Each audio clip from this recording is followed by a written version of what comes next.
Hello and welcome back to Entirely English, where we are looking at British superstitions. And this topic we're looking at right now is wedding superstitions. If you haven't seen the first part, do feel free to go back and check that out, because we are trying to do these superstitions in the order of wedding, beginning with the proposal in the previous video. In the last video, I left you with some homework. Did you do it? Did you find out what the something old, something new, and something borrowed was that Diana had at her wedding? I'm not going to give you the answer. I want to wait to see if somebody actually steps up and puts the answer in the comments. She did obey the superstition, although the last part of it, I'm not sure she did. And that's what we're going to begin with now. I did say in the previous video we would be covering the dress and costume that the bride wears, and I focused on the sixpence in this tradition. There is a tradition that a sixpence should be put in the left shoe of the bride. For some reason, sixpences are considered very good luck in Britain.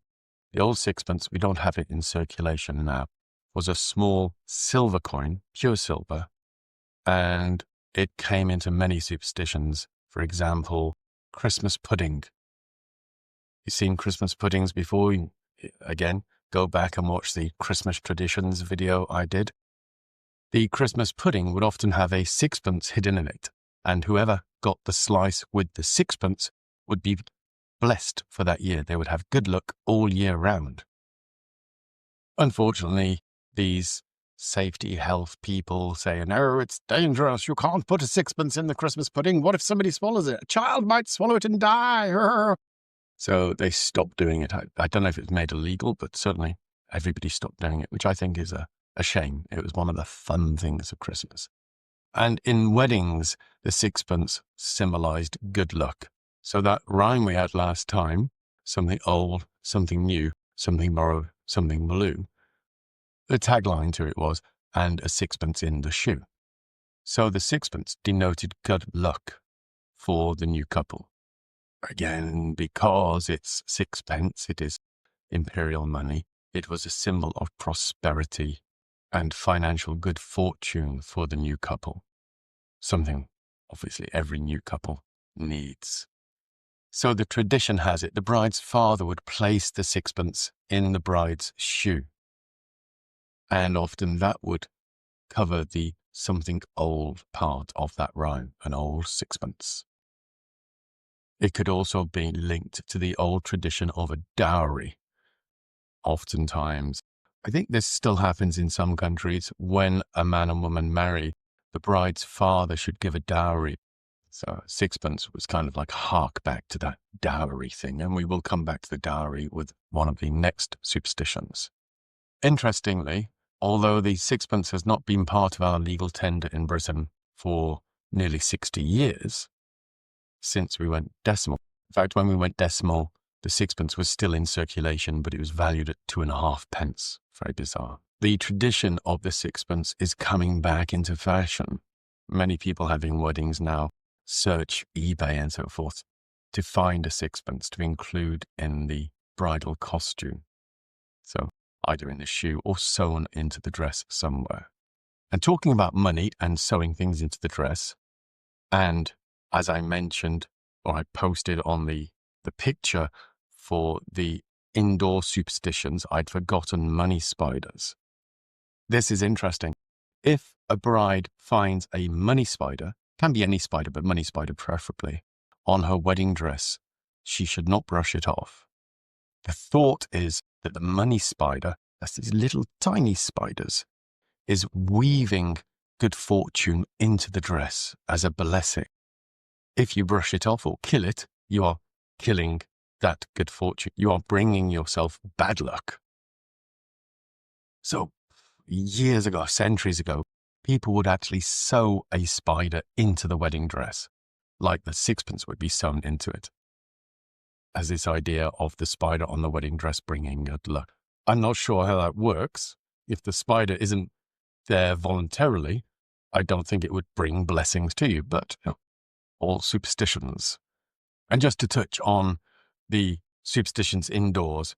If you find a money spider, sometimes you'll be sitting there, you'll see one dangling from your head or coming down from the ceiling, little tiny spider. The good luck thing to do is to catch its web, so it's dangling, and circle it around your head 3 times. Some people say 7, but I think the spider gets too dizzy if you do 7.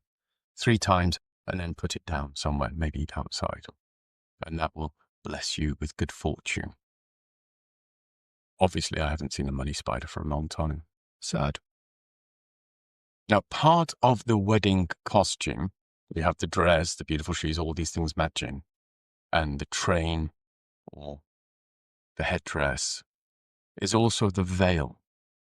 The bride would often wear a veil, still does nowadays, until the priest says, "You may now kiss the bride," and then the groom would lift the veil, revealing her face to kiss her. Why? Well, this goes back to the days when marriages were arranged. In Britain, we had arranged marriages, probably still do with the aristocracy. So there was this thought that if the groom saw the bride before the wedding, he might go, "Ah," and run away. So it was kept as a surprise for him. So this developed into the idea that the groom should not see the bride in her dress before the wedding. Makes it a bit more friendly, a bit nicer.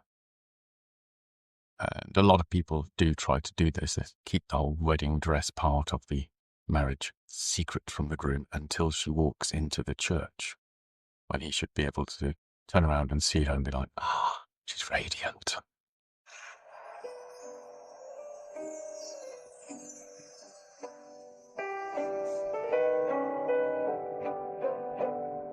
오늘도 고독한 상상이 구름을 타고다 이제는 쌓인 너를 감싸. Actually, nowadays, a lot of this, like many of these traditions, like getting married, is being forgotten. A lot of people, they choose the engagement ring together, they choose the wedding ring together, and they choose the bridal dress together.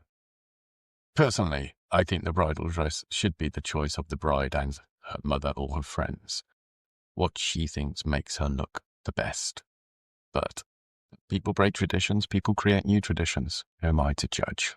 But still linked into this idea of the arranged marriage, the tradition of the father of the bride escorting her down the aisle and handing her over to the groom comes from the time when it was a business deal.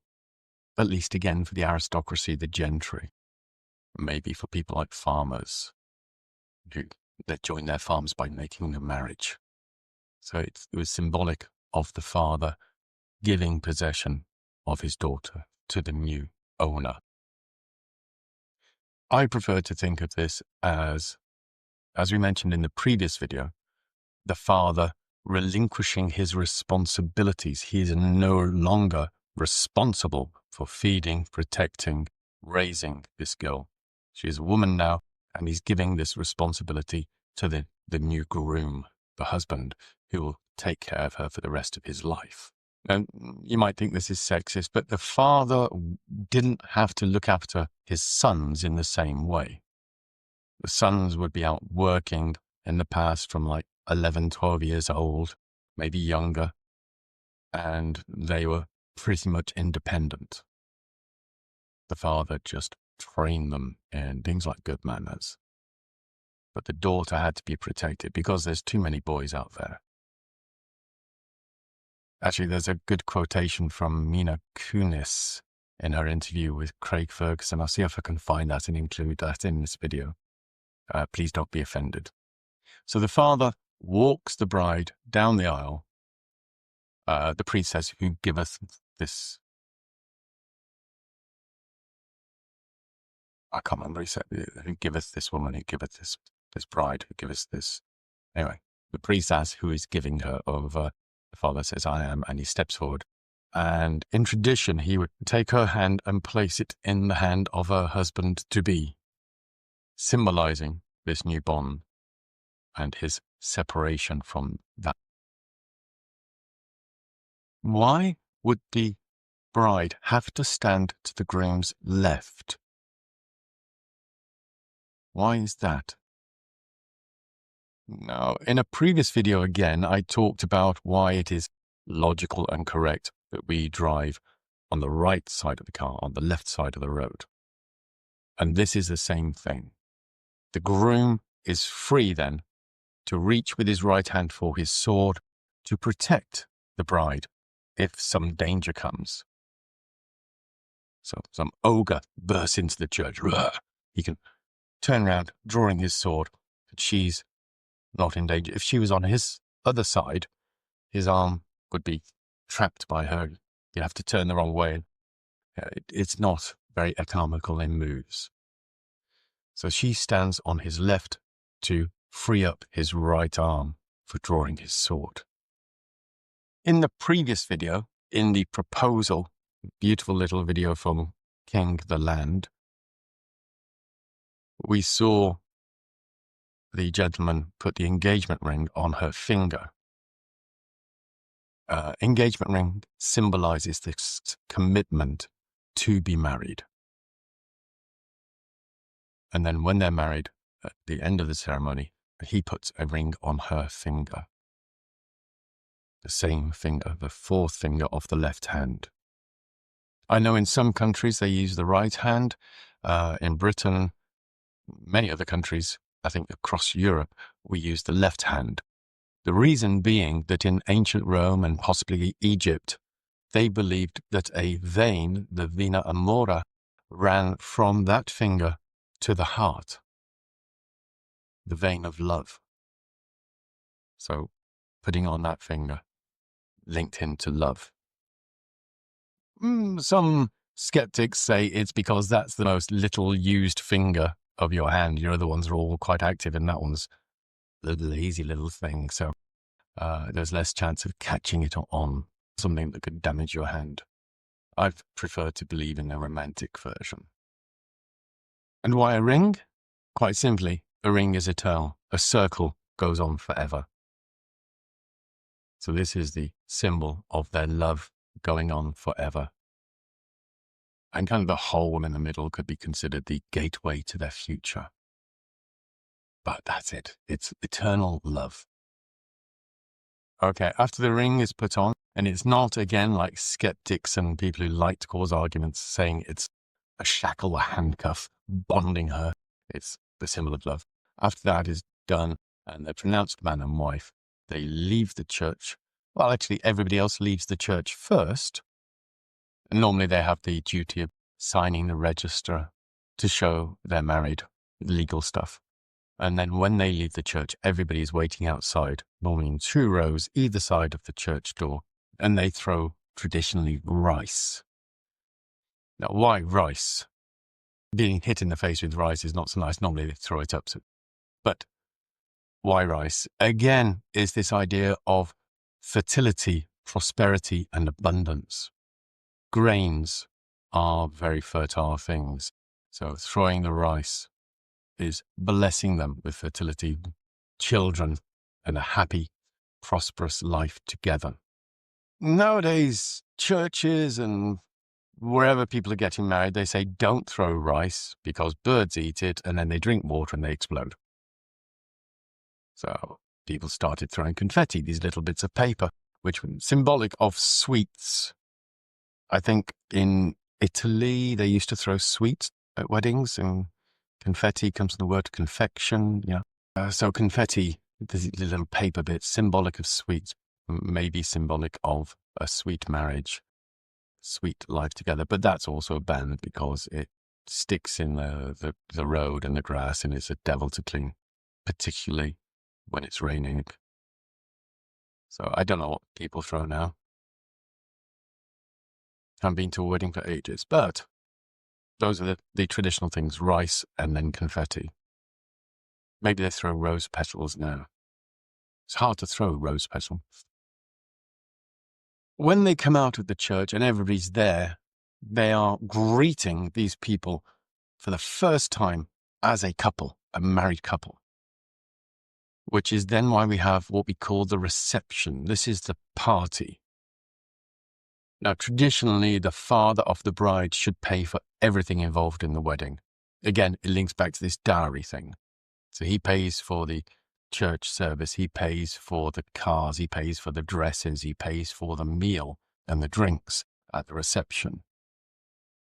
You go to the reception, and it's called a reception because you are receiving this couple into your community as one unit, not two individuals anymore. And at the reception, obviously there's the speeches and things as just tradition, nothing to do with good luck, although we do with the toast, say, bride and groom, good health, good fortune, and we wish them good luck. And then we have the cake, wedding cake, a tradition and a superstition. The wedding cake is normally made up of tiers, standard 3 tiers, bigger cake, smaller cake, little cake at the top. And when the bride and groom have finished their speeches and they cut the cake, they cut it together, both hands on the knife. And it is symbolic of this couple working together for the first time. They're now joined and they're working together, doing something together. The first thing as a married couple they've done together is cut that cake. And that binds them, brings them luck and happiness because they are now one person. And of those 3 tiers, the top tier is definitely reserved. It's packed away because our cakes are generally full of alcohol, so they last for decades. So this cake will be packed away and may well be cut and eaten at the celebration of the birth of their first child. And again, it's this linking things, linking the marriage, linking the first child, bringing the fortune and continuity together. Okay, just a couple of things left. I think we should get this on the one video. When the bride and groom are leaving the reception, they will generally leave the reception before everybody else to go on their honeymoon, period of time when they are alone, they get to know each other, maybe get to start work on that first baby. As they leave, we have the tradition that the bride will throw her bouquet. That's the bunch of flowers she's carrying. She'll walk out. All the single girls will gather behind her, and she will stand with her back to them and throw the bouquet. And the superstition has it, whoever catches the bouquet will be the next one to be married. It's rather nice, isn't it? Now, there is also the garter toss. This, to my mind, is a fairly recent thing, but according to my researches online, it goes back to the Dark Ages. In the Dark Ages, after the wedding, the guests apparently would try to tear pieces off the bride's dress to get some of her luck. I've never heard of that before, but that's what one web page said. In fact, it might have been Google AI said that, so we can't trust it. They say the garter toss came from that.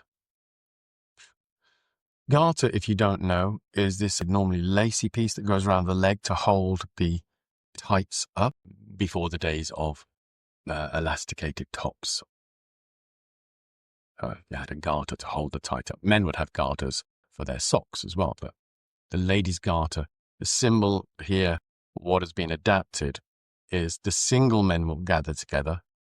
The groom will, or the new husband actually, will take the garter off his wife's leg, normally with her help. And then they say toss, like throw the bouquet, but you don't. The garter is elastic. So the groom will stand there and he'll, like a catapult, pull it back and let it go. Doing! And again, the superstition is whoever catches it will be the next one to get married. Now, I've never seen this, but I can imagine with my friends, if the groom did that, we would scatter in every direction, let it just fall on the floor. But, yeah, that's just us.